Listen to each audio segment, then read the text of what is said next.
She originally replaced Kathleen Turner on the daytime soap opera The Doctors, and then appeared with her in the iconic film Body Heat.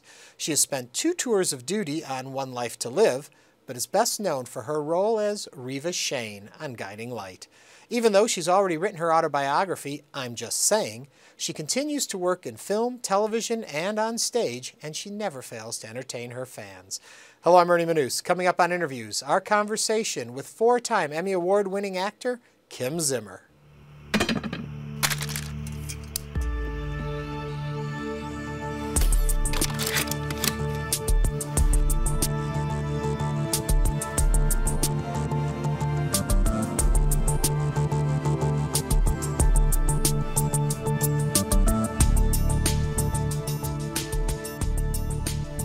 Does it ever get tiresome to have people think you're Reva Shane? I was just telling you this story before we started this interview about the guy behind the counter. Most people don't want to acknowledge that you are. They think you look like Reva Shane. And then you try to convince them that it's you. And I have found myself in many situations trying to convince people that I really am the person who plays Reva. And lots of times they don't believe you. So you have to put it out there and say, I am. Then it's like, why am I doing this? But so often actors will say, they had success with a part, but that was a part. You're a person. Mm-hmm. I think in the soap world, and we'll talk a lot more about this, I'm sure, before we're done, it gets very intermixed and people get very confused because when you are going every single day in someone's home and we see everything that happens in a character's life. So it must be hard for you, I would think, on some level to establish, I am Kim Zimmer. That is not Reva Shane. I have found from the moment I started, well, not from the moment I started, because I never had any idea that Reva would ignite the way she did and become such a popular character. I just thought she was this bad girl that was going to create trouble for a year or so and then be gone. I had no idea it would be 28 years later, blah, blah, blah.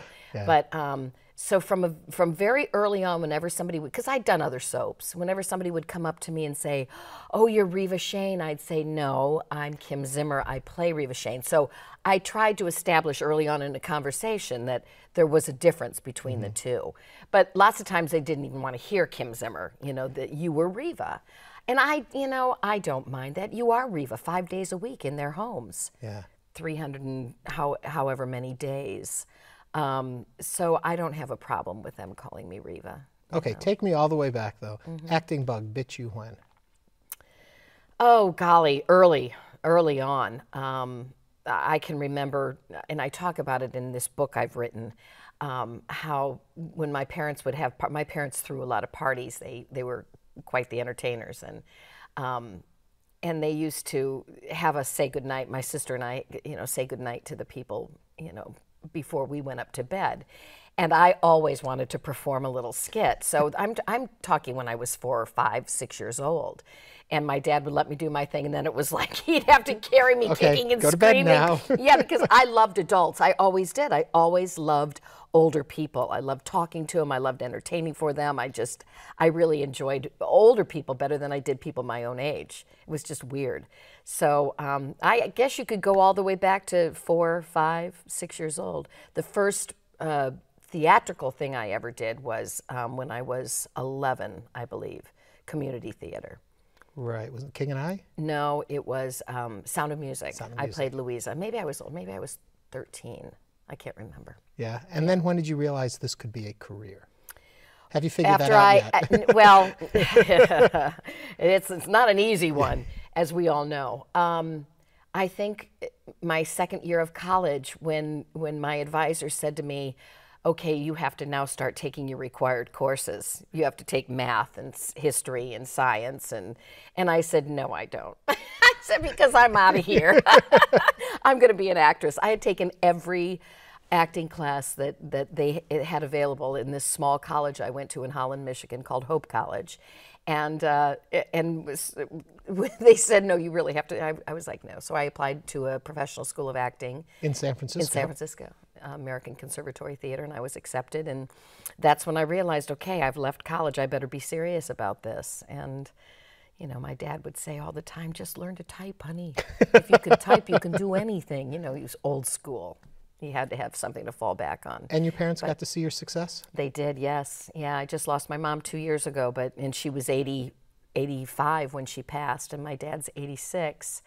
And he's still kicking. Yeah. So yeah, he's going to come and see Curtains when we take it to Paper Mill Playhouse in New Jersey. Okay, now back to early days. When do soaps first walk into your life? Because if I understand, your first job was replacing Kathleen Turner on Doctors, right? Well, actually, that wasn't my very first. I actually played a terrorist on One Life to Live. During the Patty Hearst years, they brought me on to play kind of a, Patty Hearst kind of character, terrorist on One Life. That's where I got my feet wet and realized, God, I could really enjoy doing this. I was doing theater, and I was living in Chicago and working in the theater very consistently.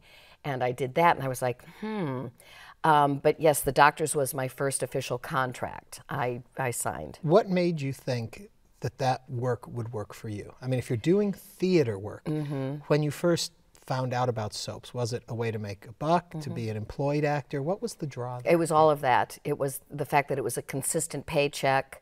It was more money than I'd ever seen, even though it was like $450 an episode. It was a half-hour show. But in 1978, 79, as a young actor living in New York City, paying $450 a month for an apartment, which was like, expensive, it was a great gig, and I worked just about every day. So I was pulling down $2,000 a week, which was really good money, So, and I was 21, 22 years old.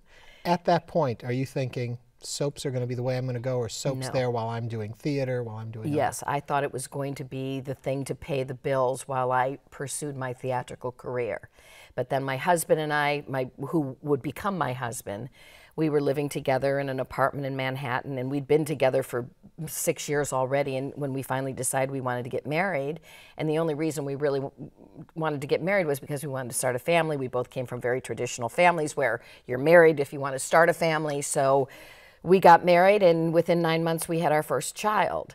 And then I realized that this was a great gig to have if we wanted to have a family. Right. It would provide us the financing we needed to, maybe at some point buy a house, have some more kids, which eventually we did. And so it became, we call it the golden handcuffs, doing soaps. Yeah. Because most people that I worked with all started out in the theater, and that was really where they were going to spend the rest of their life. But that doesn't pay the mortgage, it doesn't pay the bills, it doesn't pay the gas or the heating or anything. I mean, some people can make it work, but it wasn't the way I wanted to live my life in New York. While you're doing it, desire to be on the stage the whole time, or are you comfortable where you're No, I always desired to be on the stage, and I always made a point of, it worked out that every time my contract, over all the 28 years, every time my contract came up for negotiation, I worked at that I will sign again, but I want 3 weeks off to go and do this musical here, that musical there, that straight play here. So at least every 3 years I got to do some theater. Yeah. And I also was able to do some other theater at Montclair State University. I did several plays there where they'd work around my schedule. We'd rehearse in the evenings so that I could do the soap during the day. I made it work. Yeah. But then once I started having children, I really wanted to spend that time at home.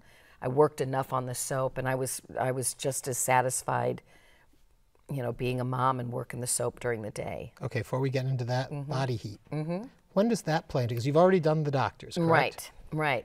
That came about 2 years into my first contract on the Doctors. I'd replaced Kathleen decided she wanted to be a movie star. And so she said, I quit, and I think she fully expected them to come back and say, no, okay, we'll offer you the sun, the moon, and the stars. Please don't leave. And in the meantime, they were auditioning women. They saw my audition, and they fell in love with me. And she decided she wanted to, have her job back on the Doctors. And they said, no, we've moved on. So Kathleen, Kathleen went on to audition for this incredible movie, Body Heat, and I was up for that role as well. But was it the SAG strike? The SAG strike hit, and the movie got pushed, and then I got too involved in the doctors to even be considered for that leading role. And so they came, the casting director, Wally Nacita, came back to me and said, but there's this other role that would work wonderfully with your soap schedule if you're interested in playing it. It's a look-alike. And I was like, so it was just so ironic that Kathleen and I played the same role on the soap and then played look-alikes on, you know, in Body Heat. It's such a pivotal part of the plot of Body Heat. Yes. Your part. But it's got to be kept secret. Yes. So when you have a hit movie, did it cripple how you could go out and sell yourself? Because that's such an important gotcha in the film. No, because I had nobody really knew how big that, how iconic that movie was going to be for any of them. I mean, that was a lot of those people's first movies. It was Ted Danson's first movie. It was Mickey Rourke's first movie. It was Kathleen's first movie. I think Bill Hurt had done Altered States before, but it was his second movie. You know, and I was just doing a job. It was a free trip to West Palm Beach, Florida. I got to hang out with Richard Crenna. You know, I mean, I spent 2 wonderful days with Richard Crenna. But I do remember Larry Kasdan, the director, coming up before we shot that scene in the gazebo and saying to me, okay, this is what this part is about. When you turn around, when he says, hey, lady, you want to, when you turn around, it's going to be your face filling, it's an extreme close-up of you filling the screen. And then he walked away and he said, okay, let's do it, let's shoot it. And I was like, oh my God. And the rest, as they say, is history. Yeah. So, Reaction first time you saw it on the screen? It was wonderful. Really? Oh my God. Most people go, oh, I'll never see myself again. But it was just, it was wonderful because it wasn't, I didn't have to sit there and sweat it because it was such a short little, you know, it was 30 seconds of glory and then it was done, you know, but no, I loved it. Okay. I loved it. Shortly after that, maybe not shortly in real life terms, but career-wise, comes Guiding Light. I read somewhere that for the auditions, you French kissed your co-stars. Who said that? No! Well, a few people did, actually. Did Robert say that? I'm not giving away names, but that during the audition process, that they had a bunch of good actresses came in, but that when it came time for the kiss, and you read with 2 different gentlemen, and that both of them, you gave them a French kiss, and they were like, she's got our vote. That not is true. Not true. No, I will say that Jordan Clark, who played Billy Lewis, and Robert Newman, who played Josh, were the 2 men that I had to audition with. And Jordan has, to this day, the juiciest, sweetest lips to kiss, but there were no tongues. Okay. There were no tongues. No, I am going on record and saying there were no tongues. No, I had to audition men one time, and I auditioned like 8 men, and a guy, I almost bit him because he stuck his tongue down my throat, and I was like, oh, no, no, no, no, no. Oh, it was just, no, no. Okay, let me try this other story then. First French kiss you had, next door neighbor named Brad. He had a glass eye. Oh, Brad King. Oh my God, you've dug deep. Is that Brad true? King, yeah. Yeah, he had a tree house, and all the neighborhood kids used to go up in his tree house, and he had a glass eye, and he would take it out and show us. So it was Brad King, and then there was another boy who used to come and visit his grandparents who lived down the street from us, who would come from Ohio. I think he was from Ohio. And he really was the one that taught everybody how to French kiss because he was the older boy from Ohio. So he was really, but Brad King was the one that I had a little crush on who did have a glass eye, yeah. Okay, did all of that set you up to be the perfect Riva? It set me up to be the perfect kisser. Ah. So maybe, you know, in a way that was true, whoever those people were that said I got the job because I was a good kisser. What made that part then work for you? I think it was a perfect marriage between head writer and actress. And it's ironic because the head writer did not want me for the role. It was the executive producer who knew my work and one of the directors who knew my work from The Doctors. And the executive producer at the time knew my work from The Doctors as well. Pam Long, who was the head writer at the time, didn't really know me and saw the character as a fiery redhead and not a sassy blonde. And I changed her mind on that. And from that day on, we had terrible fights and knockdown dragouts, and all because of our love for Riva. And it really became, it was this perfect blend of writer and actress. And she was an actress for years, so she understood my passion. Right. Help me understand, help all of us understand, what is the connection between the actor playing the role in a soap and the character itself? How involved are you? I read somewhere you were doing an interview where you said, you know, I know a week ahead when we see the script what's going to happen, Right. but long arcs you know. How much is discussed with you? How much are you free? Well, you don't even really know long arcs. I mean, I used to know early on with Riva, with Pam, because Pam wrote these elaborate, what we called Bibles, which were the 6-month story layout. A lot of head writers didn't do that, but Pam wrote them like novels. She's brilliant.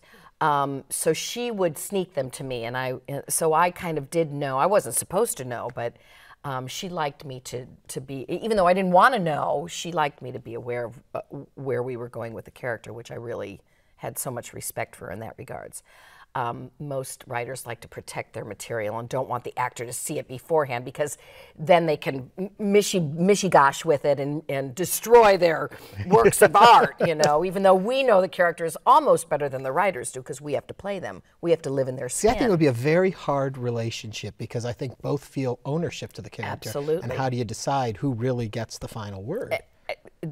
That's where the trust between the writer and the actor comes in. Yeah. But I think there are a lot of writers that pray to God the actor will spin it into gold, you know, because they're just, you know, cranking it out, and they have to. I mean, you're writing story for 35 people on an hour show, so it becomes cranking it out. Yeah. And I think they're hopeful that the actor will, in some way, you know, make it magical and wonderful. And I think that's what I did with Riva.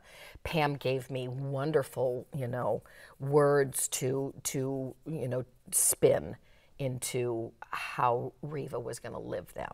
Yeah. So now I don't want to geek out too much for our audience, but here I'm going to go. There is the Sunny Solita line, storyline that went on with Michelle Forbes is playing Sunny and Solita and Sunny again. I had read, though, there's a scene on a bridge, and that it really was very difficult to shoot that scene. Yes, it was very intense. Michelle was exhausted and from playing the two roles, and she'd come from film, I think, where you have a lot of time to absorb the material, and before you're asked to do it, and there's a lot of stopping, and on soaps you come in and you bang it out. And we got up on that bridge, and it was they had built this incredible bridge. We were in a new studio, and they had rain, and the studio was freezing cold, and she had a mini breakdown on the bridge, and they didn't want to stop, and she was like, you know, shaking and trembling, not as Sunny or Solita, I think she was at the time, but as Michelle. And I was like, no, we have to stop. I don't know what's going on, but you know, she was flipping out. And I don't want to, you know, put out there that she was not. She wasn't. She was exhausted mentally and physically at her breaking point, and she broke. And I can remember saying, I asked my prop guy, God bless him, Mikey, he's in heaven now. I remember getting down, so we did stop, and we got her down and got her warmed up, and they got everything they needed, thank God. We didn't have to get her back up on the bridge. And I remember going to Mikey and saying, I need something to drink. And he brought me a glass of water, and I said, no, I need something to drink, something that looks like water. Yeah. And from that moment on, it became a joke between Mikey and I. Whenever he saw me getting, you know, he'd go, do you need something to drink? You need a glass of water? And I'd be like, no. But yeah, I bring all that up because I think a lot of people have the idea that a soap opera actor comes in, reads some lines, and walks away. Oh, no. And when it's successful and it's working, you folks are dedicated actors working very hard on this craft. Yeah, it's, you know, we get a bad rap a lot from theatrically trained actors who think that, you know, daytime is just schlock. You know, like you said, you come in, you do a couple lines, you get a paycheck, and you go home. I used to love it when we'd get Broadway actors or, you know, movie stars come in and do a day shot on the show, and by the end of the day they were like this: we are not worthy. Yeah. The work you guys do is unbelievable. At a point, 1990, I guess, you decide you're going to leave soaps. and you go off into the world. And there were a lot of wonderful things you did during there. People will know you from a Seinfeld episode, different stuff, an episode of Designing Women. Very poignant, very one of those special episodes. Yeah, my first sitcoms, and I had to play the abused wife. You know, I was like, "What's this about?" And you were Charlene's cousin who was abused. It was their Emmy episode that year. Yeah. Yeah. So why go back to the soaps? Because it was work I didn't like. Going in and showing up, unless I had gotten a regular gig on a nighttime show, but even that. It just takes too long. Well, Models Inc. You had a... I did, but there's a lot of sitting around, and I'm not a sitting around person. I need to, that's why the soaps fit who I was, because like you said, you get in, you do 90 pages of dialogue, you work it, you go home, you eat, you play with your kids, you get in the bathtub, and you study your lines for the next day, and it's constant. Nighttime television, they take 8 days to shoot 1 hour. We shot it in a day. Yeah. We shot it in 12, 14, 16 hours. There was just too much downtime for me. Now, it's also the fact that nobody was offering me, contract roles on nighttime shows on silver platters. There were a lot of film stars at the time that I went out to do television and film. There was a SAG strike, so all those film actors were turning to television. So my competition changed too. I read somewhere you said that you're not a great auditioner. No, I'm a terrible auditioner. But I would think after that first stint on Guiding Light, people would know your work, know what you're capable of. Why doesn't that translate? I don't know, and they're still to this day. I mean, it's getting better. I mean, at that point, you'd already won what, 3 of your Emmys? I don't even know. Yeah, I don't know. I mean, it's that, and I always wanted to pull the, who was it that did it? Poseidon Adventure, the one who Shelley Winters. Went into an audition with some young punk, kid that was auditioning her, and he didn't know who she was, and he said, "So, what have you done?" And she had, because she was sick of it, she had 2 of her Oscars, or she had 1 Oscar or something, and she pulled it out of her bag and plopped it on the desk and said, "That's what I've done. What have you done, you little?" So I mean, that's what it is. You get these people in positions that are making, decisions about your future, who don't have a clue as to, who you are or what you've done. And I don't know. Who knows? Maybe I'm not the best actor in the world. To a lot. I mean, who knows? Yeah. Maybe I had blue eyes. They wanted someone with brown eyes. They have no imagination. Let's put it that way. I could put brown contacts in my eyes. We are going to run out of time, so I'm going to jump ahead. Big jump. You come back to Guiding Light. You're in Guiding Light for a gazillion more years. Right. They announced Guiding Light is going to change first. Very drastic change. It goes from being a studio show to a reality stylized show. Explain what happened there. That was the biggest mistake they could have made, as far as I'm concerned. You guys took over a town and basically made it Springfield. We rented a house, and it was an interesting concept, but it wasn't what people who are your viewers want to see. There was plenty of reality television for them to watch, which is going to be the demise of soap opera anyway. It's cheaper to produce, and it's so unfortunately that reality is going to take over.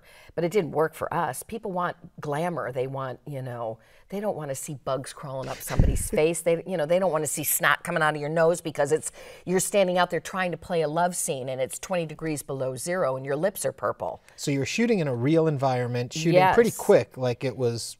And shooting out of context. We're shooting scenes that, which you'd watch an episode in one day in Springfield, and because it was filmed over maybe 3 weeks, you'd have a sunny day in Springfield in one set, on one scene, and huge snowflakes in the next scene, all in the same episode. And they didn't seem to care that there was no continuity. Outside of all of those problems, as an actor, fun exercise doing it? I wouldn't say fun. It was an exercise. It was an exercise. Yeah. There were a lot of problems with it. It was fun for the actors because we all bonded. And the makeup and hair people, the wardrobe people, because they were being forced to have to deal with situations too. So the makeup and hair room was abuzz with interesting conversations, and it was a real bonding time for us. And there was also that level, if this is going to keep us on the air, you know, even though there were times when I thought we should have, you know, ended it 2 years ago, you know, while we still had some style and panache. Last thing they're telling me, we're just about out of time. Now your son goes in and he does the soap. How do you feel? Great. You know, I mean, he was really the one I knew early on was going to be the actor out of my three children. Really? Yeah, I could see it in him. He had we're the same sign. You know, our birthdays are 12 days apart. When you have people over and it's time to go to bed, he wants to perform a little skit, that kind of stuff? Well, he was a musician. He used to play music. He used to write his own songs. And so that's really where his focus is now. He's really focusing more on his music right now. But he does have Fred Part 2 coming out in 3D, which should be interesting. Yeah. And now you're enjoying the stage? I back am. On the stage It's again. so great. It's just... It's so, I mean, this is where I started, you know, and here I am in this beautiful theater here in Houston, and just loving it. Well, thank you for all the years of the excitement, the drama, the humor, and now all that you still have to give us. We look forward to it. Thanks. I could talk to you for another 30 minutes. You too. But we're out of time, so I have to say thank you, Kim Zimmer. Thank you so much.